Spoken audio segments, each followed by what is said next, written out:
They didn't just cut her off, they erased her, Erica Kirk.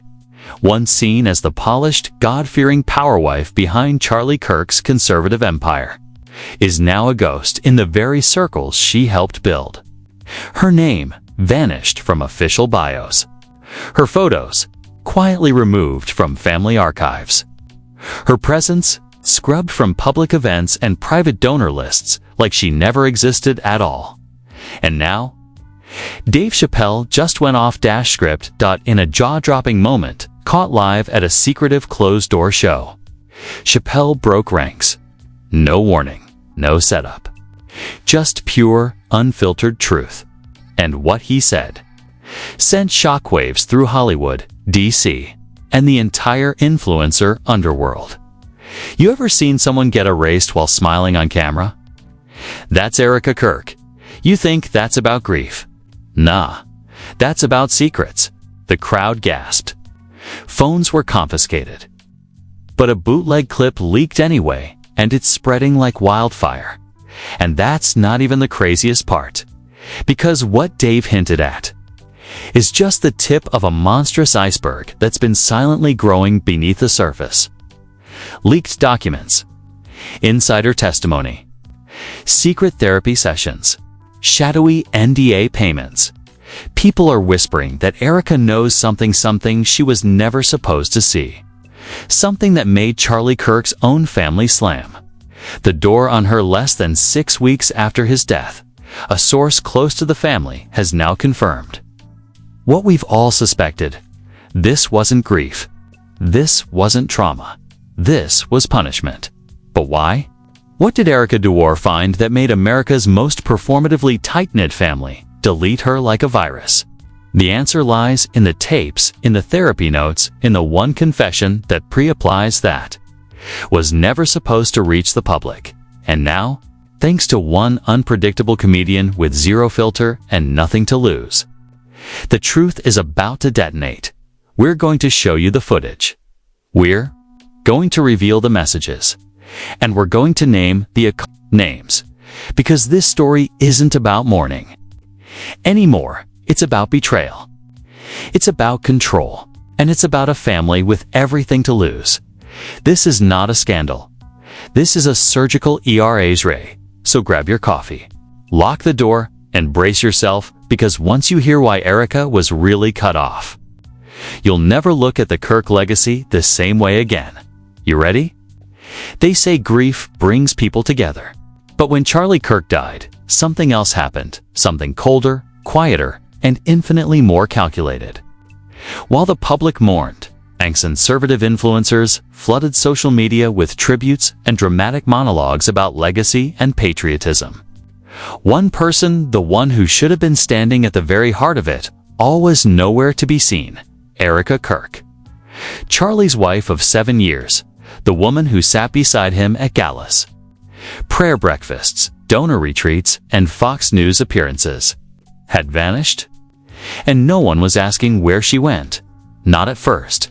But those who knew the Kirks, those really in the know, start whispering the moment her name was conspicuously absent from the official statement released by Charlie's family. A 3-paragraph eulogy that praised his mission, his work, even his childhood, but not his marriage, not his wife, not once. The first red flag. Not a single photo of Erica appeared in the slideshow at Charlie's memorial. Sources close to the event say she wasn't invited. One anonymous staffer told the Fireline her name was blacklisted. Literally, on the guest list. There was a red line through it. People assumed it was grief. Maybe there had been a fight. Maybe Erica needed space. But when she resurfaced privately at a women's retreat in Arizona, what she reportedly told her inner circle painted a much darker picture.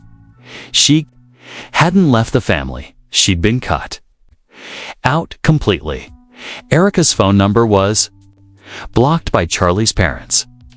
Her keycards to Turning Point's headquarters deactivated. Her access to email gone. Family accounts closed. Her name erased from press contacts and affiliate databases, and then came the moment that twisted everything into chaos. A stand-up comedy show. Dave Chappelle, of all people, on stage in Austin, Texas, during a no phones allowed, invite-only performance filled with influencers, tech moguls, and political insiders. Mid-set, he pauses. The laughter fades. And he says, almost to himself, but loud enough for the crowd to hear, "Funny how when Charlie died, the only person who knew the whole story got buried faster than he did." Erika didn't get pushed out. She got shut up. Gasps. Nervous laughter.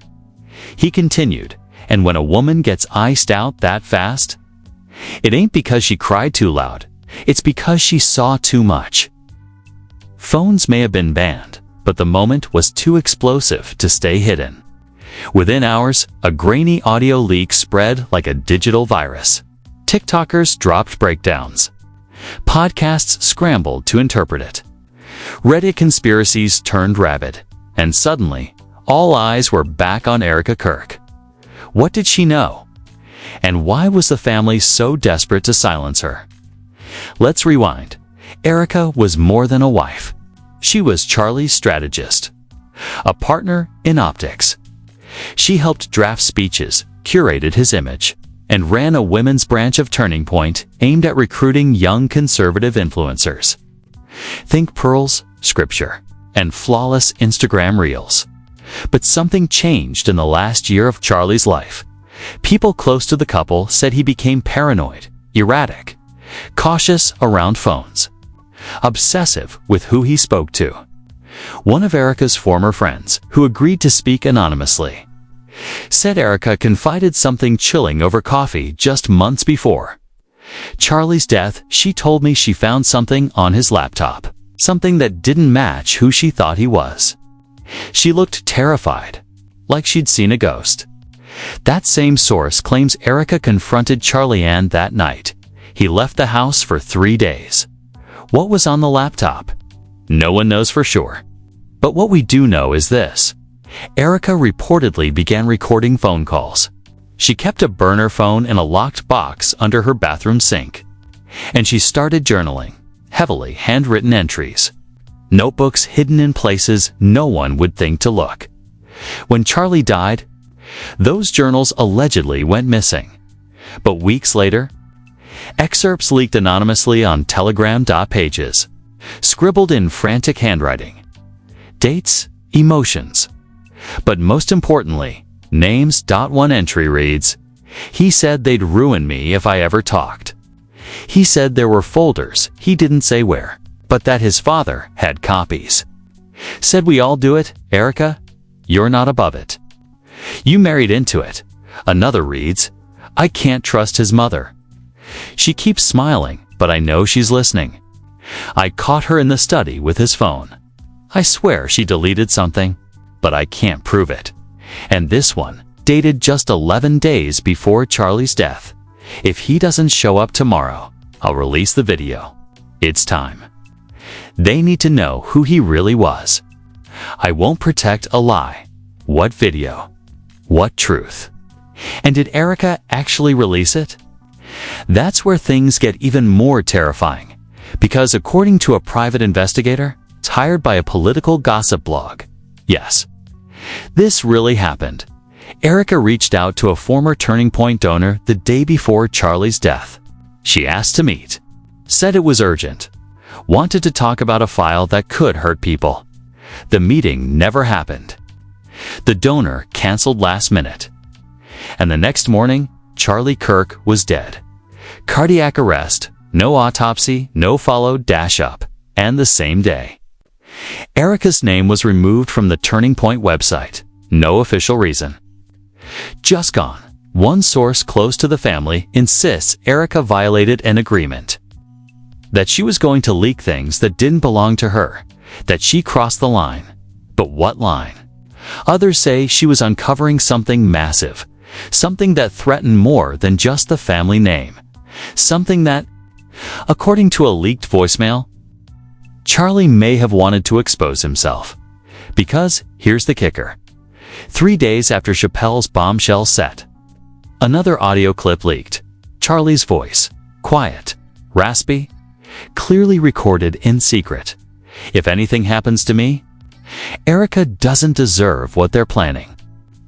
She's not perfect, but she didn't sign up for this. They told me she'd be taken care of." That was a lie. Taken care of. What was Charlie protecting her from? And more importantly, who was they? The Kirk family has stayed silent, completely. Not one interview. Not one public statement about Erica. Nothing except the absence that grows more suspicious by the day. But Erica? She started whispering again. 2 cryptic posts on her private Instagram, which only close friends can see, were screenshotted and leaked. The first said, "Truth doesn't die. It just waits." The second, a black screen with a Bible verse, Luke 12:2-4. "There is nothing concealed that will not be disclosed, or hidden that will not be made known." The internet exploded. Everyone's asking the same question now. Is Erica Kirk about to reveal the truth? Or is she being hunted into silence before she can? Because Dave Chappelle didn't just drop a joke. He cracked open a coffin, and now something ugly is crawling out. If you're ready to dig into what Erica actually discovered, the secret file and the unspeakable betrayal hidden behind the Kirk family's polished facade. The day Erica got the call about Charlie's heart attack, she was already expecting something terrible to happen. That morning, she had driven to a small church outside Scottsdale for worship. But to meet someone she hadn't seen in 5 years. Someone Charlie once called the most dangerous man I've ever trusted. His name was never released publicly. But according to leaked texts found in a discarded iPhone Erica used only to contact non-approved numbers, his name in her contacts was saved as the Mirror. His name in her contacts was saved as the Mirror. We now know that the Mirror was a former whistleblower within Turning Point, USA's internal financial team, someone who reportedly walked out years earlier after discovering what he described in encrypted messages as a dark operations vault. It wasn't about money laundering, it wasn't about simple fraud. It was something worse, something personal. He had reached out to Erica weeks after Charlie's behavior became erratic. He claimed to have evidence emails, voice recordings, encrypted drive logs of a hidden campaign led by Charlie and 2 others, 1 unnamed board member and 1 family member. The purpose? Not just consolidating control over the conservative movement, but suppressing internal dissent, targeting staff, blackmailing donors, and worst of all, allegedly using Erica's name and image as part of the manipulation. Erica was being used, without her knowledge, as a pawn, a prop, a trust signal to audiences who would never suspect what Charlie and his inner circle were really doing behind the curtain. When she found out, something inside her snapped. One of the last texts she ever sent Charlie later leaked to a whistleblower subreddit. Read, "You don't get to smile at me in public and erase me in private. You used my name to build a lie. I'm not afraid of you anymore. If you can't tell the truth, I will." And then, less than 48 hours later, Charlie was dead. That's not coincidence. That's orchestration. The official story is cardiac arrest due to an undiagnosed condition. But leaked EMT documents revealed a chilling detail that was never made public. Charlie was found in his study, face down, a single glass of bourbon at his side. His phone missing. Erica wasn't told until nearly an hour after the paramedics arrived. Not by family, not by Turning Point, but by a journalist who'd gotten a tip from a hospital staffer. And when she showed up, she wasn't allowed into the room. Security guards were already posted. Guards hired by his parents, according to one nurse who spoke to a podcaster off the record. That nurse said something that still echoes through every thread about this case. It wasn't a death, it was a lockdown. Within the next 6 hours, Erica's email accounts were deactivated. Her turning point profile scrubbed, her key fob to HQ disabled remotely. And that night, she received a legal notice from the Kirk family's attorney warning her not to speak to the media regarding private family matters that could negatively impact the legacy of the deceased. But Erika didn't go quiet. She began digging, and what she uncovered is why they cut her off. It started with the therapy tapes. Yes, you read that right. Erika had been seeing a private therapist for nearly a year. What she didn't know was that her sessions were being secretly transcribed by Charlie. He had asked their couples counselor to share Erika's emotional disclosures under the guise of keeping her safe. But sources now confirm Charlie was secretly compiling those transcripts into a file, belt EK_archive, on his personal cloud storage. When Erika accessed that file using his recovered login found written on a napkin in his sock drawer, what she read nearly made her collapse. It was a timeline of her, every fight, every insecurity, every quote, dozens of pages. Her childhood trauma, her doubts about the movement, her fears about Charlie's health, her confessions about leaving the marriage. It was a psychological blueprint of how to discredit her if necessary. That wasn't just betrayal. That was premeditated character assassination. But it gets worse, because inside that same cloud folder, Erika found a video, not of her, of him, Charlie, talking to a man whose face is never seen, but the audio is crisp. The words are horrifying. She's not going to be a problem. She tries to go public. We've got the recordings. She's emotional, easy to discredit. No one will believe her if we flip it. The man replies, and if she leaks the file. Charlie doesn't hesitate. Then we bury her. Erika screamed when she watched that clip. According to a source close to her, she locked herself in her bathroom for hours, phone off, shaking uncontrollably. She called her mother in tears, and then she made one final call to Dave Chappelle. Now, here's where the twist breaks everything wide open, because no one knew Erika and Chappelle even knew each other. Turns out they go back, way back, before Erika ever met Charlie. Back when she interned at a DC nonprofit that hosted comedy events for military veterans. She met Dave at one of those shows. They stayed in touch. Rarely, quietly. He was her last lifeline. And when she sent him the clip, when she told him what Charlie had said, he didn't say a word. He just sent her a plane ticket to Austin and told her, "Get here now." That's why Chappelle went rogue on stage. That's why he broke every NDA, every rule, every unspoken code about staying quiet when the rich and powerful start cleaning house. Because he'd seen the file. He knew what Erika was sitting on, and he knew she was in danger. But Erika didn't just go to Dave for protection. She went to expose everything. She gave him a copy of the video, the therapy transcripts, the EK_archive, and one other file. A PDF, redacted, short, only 3 pages, titled Primary Asset Plan, EK. We've now confirmed that document was drafted by a private security firm on retainer with Turning Point's executive board. The contents: an operations plan to monitor, contain, and if necessary discredit Erica Kirk through a series of calculated leaks, manipulated audio, and staged mental health episodes.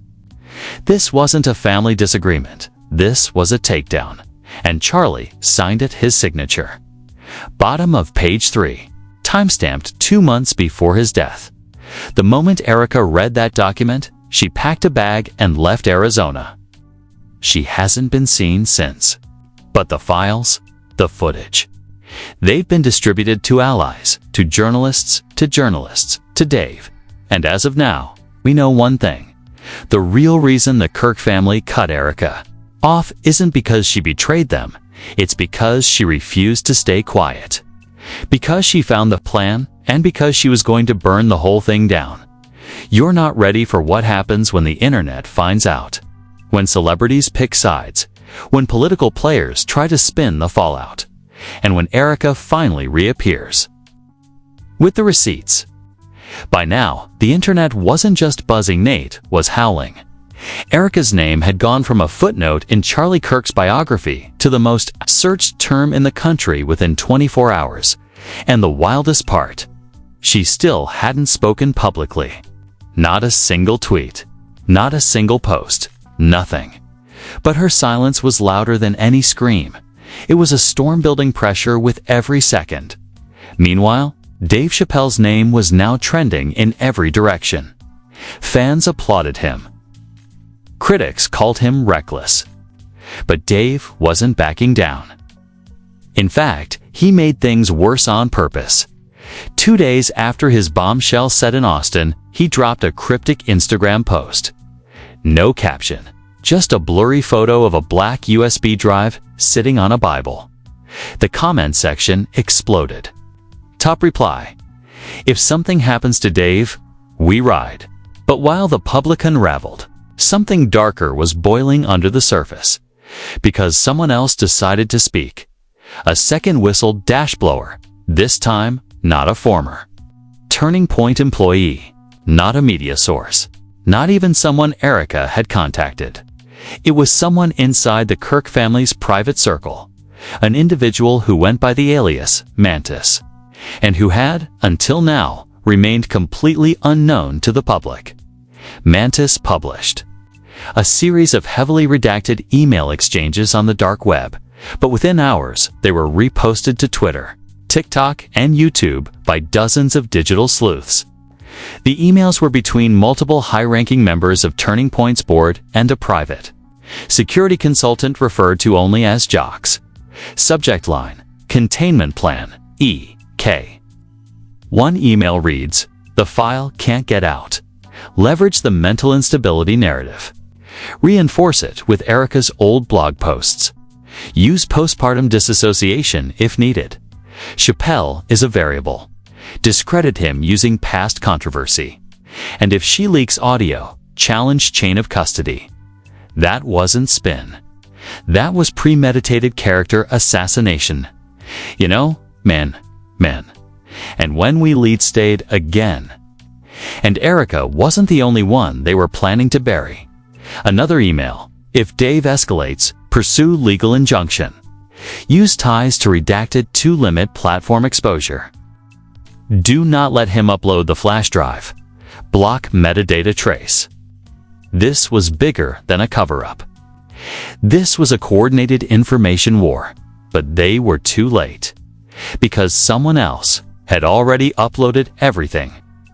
Late that night, a video appeared on a newly created Vimeo account. No name, no tags, just a black screen and a title: The Erica Kirk Files. It stayed up for 5 minutes, long enough to be downloaded by thousands. What was in it? Everything. The voice recording of Charlie discussing the plan to discredit Erika. The 3-page PDF with his signature. Snippets of therapy transcripts. Even video footage, grainy, time-stamped.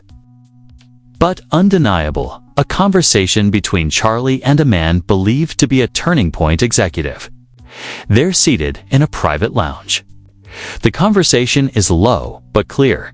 She's too idealistic. Thinks this is all about principles. We weaponized her without her even knowing it. Charlie responds, "She was supposed to make me look clean. Not start asking questions. Hello, now she's dangerous. You should have kept her busy with babies." And then laughter, cold, casual. Like they were talking about a prop, not a person. The clip was only 38 seconds long, but it ruined everything. People went feral. Supporters who had worshipped Charlie as a Christian warrior suddenly turned on him. Posts that once praised Erika's modesty now called her a martyr. Conservative influencers began deleting videos defending Charlie. Some even locked their accounts, afraid they'd be accused of complicity. One viral TikTok, viewed 12 million times in under 24 hours, shows a side-by-side montage. On the left, Charlie's old speeches about traditional values. On the right, the leaked footage of him mocking Erica's faith. The caption, "You can't preach Christ and practice control." But the reaction wasn't just emotional, it was nuclear. 3. Turning Point sponsors pulled funding within 48 hours. A major Christian publisher halted all reprints of Charlie's books. And then came the open letter, signed by 72 former Turning Point staff members, most of whom had signed NDAs. They were breaking them all at once. Together, the letter accused the organization of operating a manipulation machine fueled by fear, intimidation, and carefully crafted false narratives. It claimed staff were required to sign morality clauses while leadership engaged in behavior that would destroy them if made public.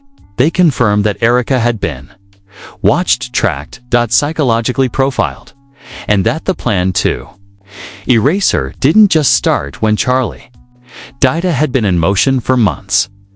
Then, in the most shocking turn yet, 2 current board members resigned. One of them, whose name we can't say here, but is very publicly tied to a major political dynasty, released a one-sentence statement: "I was lied to. I will no longer protect the legacy of deceit." This was no longer about Erika's erasure. This was about the collapse of an empire. But what was Erika doing through all of this? Still silent, still hidden, until an encrypted message appeared on a telegram account believed to be run by one of her close friends. The message contained only 3 words: "He wasn't lying." What did she mean? Was she confirming Charlie's fears? Or was she pointing to something even deeper than betrayal?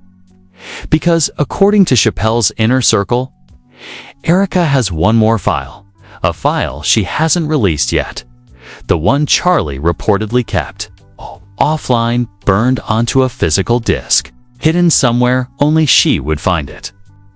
Dave has hinted at this file in recent private sets. Audience members claim he described it as the nail in the coffin, the key to everything, and the one thing that, if dropped, takes the whole house of cards down in flames. And he's not bluffing, because at the end of his most recent show in New York, he said this: "You think this is about a woman being cut off? Nah. This is about a woman who was supposed to be an accessory who turned out to be the threat." The audience went dead silent. He ended the set with a final line: "They tried to shut her up. But now she's got the mic." The internet went wild. Theories abound about the final file. Some say it contains recordings of strategy calls. Others believe it includes offshore financial transactions, tying Turning Point funds to shadowy organizations. A few radical voices claim it could implicate multiple political candidates in a secret influence ring. No one knows yet, but here's what we do know. The Kirk family has gone completely dark. Erika is off-grid. Dave is promising something devastating. And the final file could detonate any second now, because the real story isn't about Charlie Kirk anymore. It's about what he left behind, what he tried to hide, and what Erica Kirk is about to release. Ready for the internet's full-blown reaction. Celebrity implosions, political fallout, and mass division. The moment Erika's files hit the public web, reality fractured. Not metaphorically, literally. Social media timelines became battlegrounds. Private group chats imploded. Newsrooms split in half. It wasn't just public opinion shifting. It was public identity coming apart. And the first cracks came from people no one expected.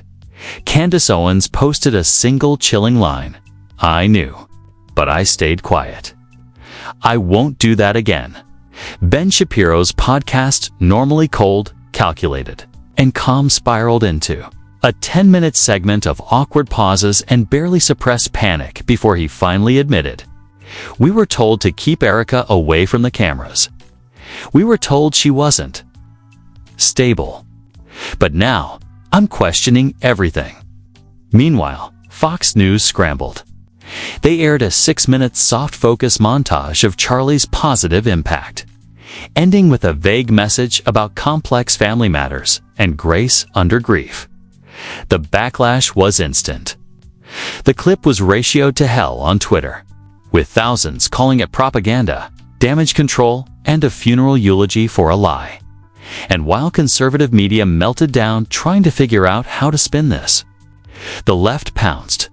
Trevor Noah came out of retirement for a surprise monologue on YouTube titled "The Curious Case of the Disappearing Wife." He didn't hold back. So let me get this straight. Erica Kirk wasn't just ghosted by her husband's family, she was prepped for annihilation. This man had a literal kill file ready to drop if she ever started asking questions. And y'all are still calling this a misunderstanding? Nah. This is a Hallmark movie directed by Satan. The video hit 20 million views in 2 days. But the cultural eruption wasn't limited to media figures. The fans went to war. 2 opposing hashtags began trending simultaneously.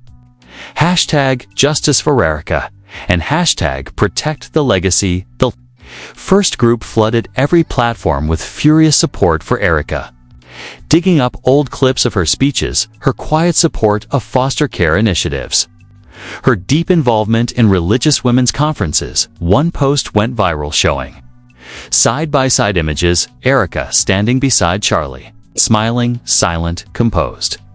Then Erica's leaked diary entries scratched in panic, begging for escape. Caption: she lived in the shadows of his spotlight until she lit the match. But the other side, hashtag Protect the Legacy, was furious. They claimed Erica was exaggerating, that she was capitalizing on grief, that she had waited too long to tell her truth and was now weaponizing Charlie's death for revenge. Some even claimed she had forged the documents. One commentator said, "This is a smear job by a bitter woman who couldn't control her man. He was eviscerated within minutes. Dozens of verified female influencers dragged him in brutal threads," pointing out the language, the deflection, the decades-old pattern of calling women unstable to avoid facing uncomfortable truths. And then came the most unexpected reaction of all: Joel Osteen. Yes, that Joel Osteen, in a Sunday livestream sermon with over 4.2 million live viewers. He looked straight into the camera and said, "I don't know Erica Kirk personally, but I know what it feels like to be told to be quiet when your heart's breaking. And I know that sometimes the people who smile the brightest in public are bleeding the worst in private." The crowd went silent, then erupted in applause. Suddenly, Erica wasn't just a figure of gossip. She became a symbol of erasure, of manipulation, of a movement built on silencing the very women it used as mascots. Meanwhile, Dave Chappelle was thriving. He dropped a limited merch line called "The Mic Belongs to Erica." All proceeds went to a women's trauma recovery fund. It sold out in 2 hours. When asked in a pop-up interview if he was worried about lawsuits, Dave laughed and said, "They had their narrative for years. I'm just giving the microphone back to the one person they never wanted to speak." But it wasn't just celebrities jumping in. Political figures began weighing in and splitting the GOP in two. Senator Marjorie Taylor Greene released a video defending Erica, accusing Turning Point of being a smokescreen for moral corruption and claiming she had seen disturbing evidence. Years ago, Senator J.D. Vance, on the other hand, posted an Instagram story saying, "We don't judge our heroes by gossip. We judge them by impact." He was promptly flooded with over 50,000 comments calling him a coward, a sellout, and a corporate puppet. Even evangelicals started breaking apart. One megachurch pastor issued a statement condemning the false witness against a dead brother, while another released an entire podcast series titled Erica, the Silenced Prophetess. It was chaos. Every institution, every ideology, every fan base fractured. Even Erica's enemies were forced to shut up when a second wave of leaks dropped. Internal communications between Turning Point executives and crisis PR consultants, detailing exact steps to paint Erica as emotionally erratic, to seed doubts about her devotion to the cause, and to limit her credibility by invoking past insecurities and spiritual doubt. A literal blueprint for character assassination. It wasn't speculation anymore. It was documented, and now fans were organizing. #Erica Leaks watch parties formed on TikTok and Discord. Hundreds of creators compiled everything into massive timelines, visual conspiracy boards, and podcasts with entire seasons dedicated to the Erica files. A TikToker known as @SisterSpill posted a breakdown that included a fake therapy transcript reenactment tacted out with dolls. It still managed to gather 14 million views. Every comment section was the same. Where is she now? Is she safe? What's in the final file? And then came the ultimate reaction. A joint statement from 3 high-level whistleblowers formerly silent due to ironclad NDAs, now willing to risk everything. They claimed the final file, the one Charlie hid, offline, contains audio recordings of conversations with major political donors, strategists, and religious leaders plotting coordinated narrative campaigns using couples like Charlie and Erica as image shields. They called it the virtue machine. Their exact quote: "It was never about policy. It was about perception." Erica wasn't cut off because she was a threat. She was cut off because she was waking up.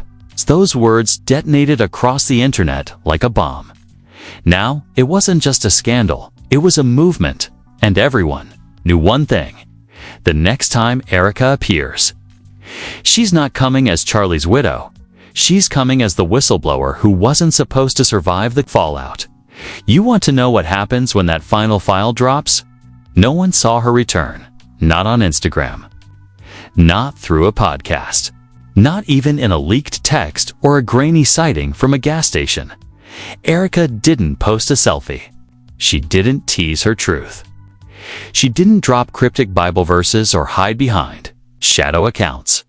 She walked straight onto a stage, alone, a private venue in Chicago. Unannounced, no cameras allowed. But someone inside filmed anyway, and that's shaky. Breathless footage now lives online as the most viral 14-minute clip in digital history, beating the Super Bowl, the Oscars slap, and the royal wedding combined. It begins with silence. Erica standing under a single spotlight, wearing black. Hair pulled back, pale, holding a silver hard drive in one hand and a small, leather-bound journal in the other. She starts with just 2 words. "I'm done." Then she breathes, and the flood begins. "I stayed quiet because I loved him. Because I believed the story he sold the world. The one we built together. But that story was a lie. Charlie Kirk was not the man you think he was, and I was not the wife you imagined. I was an accessory. A narrative shield. A filter he wore when the truth got too ugly." She holds up the journal. "This is every moment they tried to convince me I was crazy. Every meeting. Every file. Every threat." She holds up the drive. "And this is the part that made them erase me." People start crying. Some are shaking. And then she says it. "He didn't die of a heart attack." Gasps ripple through the room. Charlie was under investigation. Not officially. Not publicly. But privately, internally, because he was preparing to turn everything over. And the night he died, I was supposed to meet him. I got there 20 minutes late. Her voice cracks, and I never saw him again. But I found the drive. And the drive found them. Suddenly, the clip cuts hard to black. The final words are typed in red text. Over silence. Drop date confirmed. 72 hours. Then, nothing. Just darkness. The internet imploded. Reddit threads flooded. Hashtag trends broke servers. Discord watch parties ran on a 24-hour cycle. Conspiracy YouTubers abandoned every other story they were covering and went full throttle. Hashtag Erika returns. Hashtag Charlie didn't die. Hashtag final file 72 hours. And the countdown began. TikTok creators started live streaming clocks. News anchors debated whether to cover it or avoid fanning the flames. Politicians panicked. Influencers deleted old videos. Churches held prayer nights for truth, but the most damning response came from inside. The Kirk family itself. Charlie's younger brother, long removed from the spotlight, posted a now-deleted tweet that simply read, "She's not lying. I warned them." Deleted within 10 minutes, but not before it was screenshotted by over 400,000 people, and then came the first pre-drop. Leak Totsome anonymously posted the contents of a folder, allegedly included in the final file. It was labeled Blueprint. Inside, documents outlining digital psychological profiling tactics, not from Turning Point, but from a contracted firm tied to a media conglomerate with political interests, stretching from DC to Silicon Valley.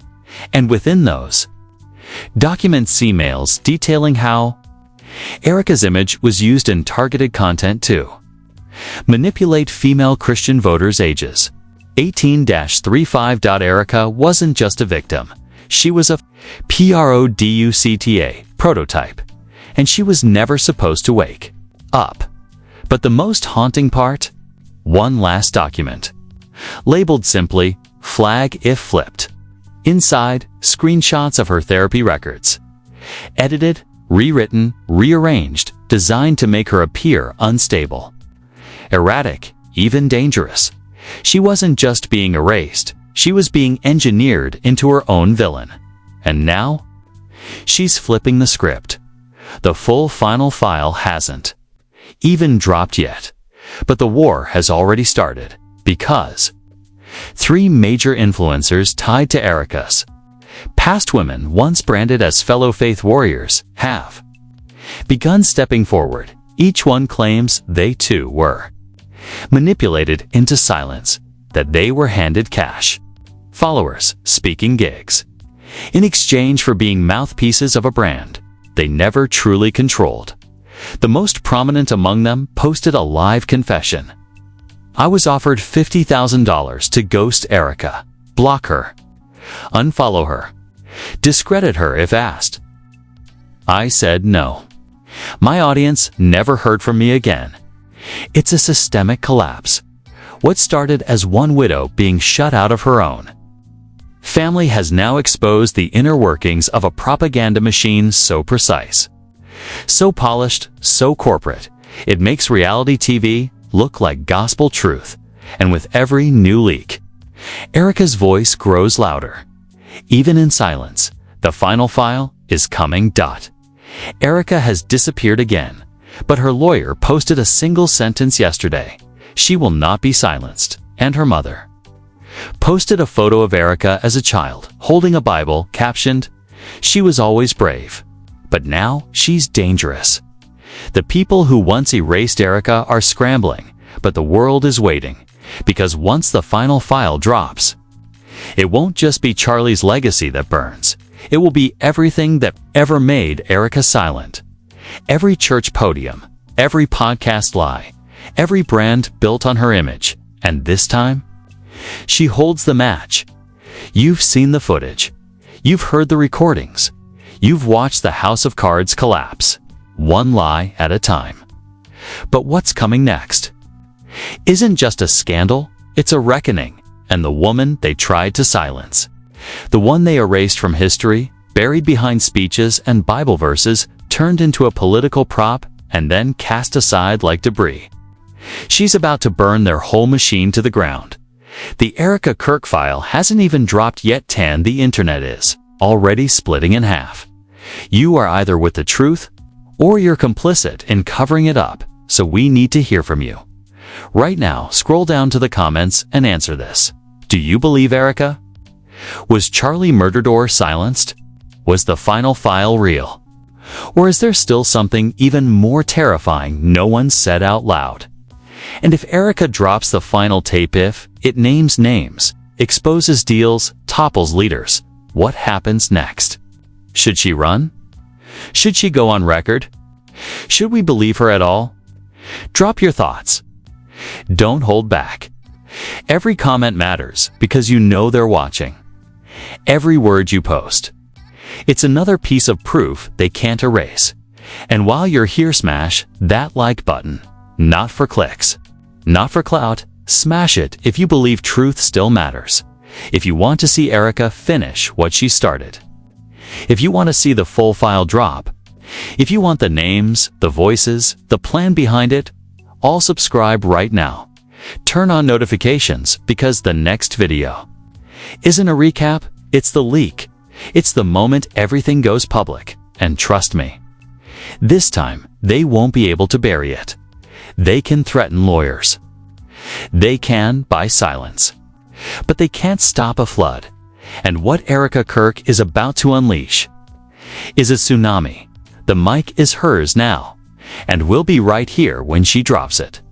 So comment, like, subscribe, because the truth is coming, and there's no turning back. No turning back.